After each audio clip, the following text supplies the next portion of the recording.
ہم کریں گے ہر مظلوم کی حمایت۔ بسم اللہ الرحمن الرحیم۔ السلام علیکم، میں ہوں حرین فاطمہ اور آپ دیکھ رہے ہیں حمایتی نیوز HD چینل۔ نظر ڈالتے ہیں آج کی اہم خبروں پر۔ سندھ سوشل سیکورٹی اسپتال لانڈی سرکل اسٹاف کالونی کے مکینوں کا گیس کی بندش کے خلاف احتجاجی مظاہرہ، علامتی بھوک ہڑتال۔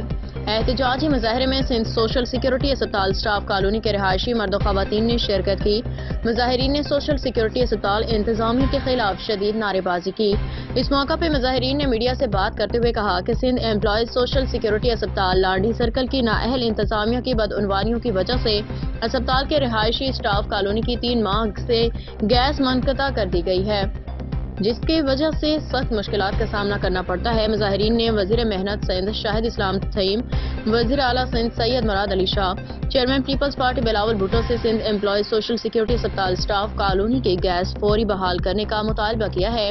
دیگر صورت احتجاج کو وسیع کرنے کا بھی اعلان کیا ہے۔ احمد دین حمایتی کی رپورٹ۔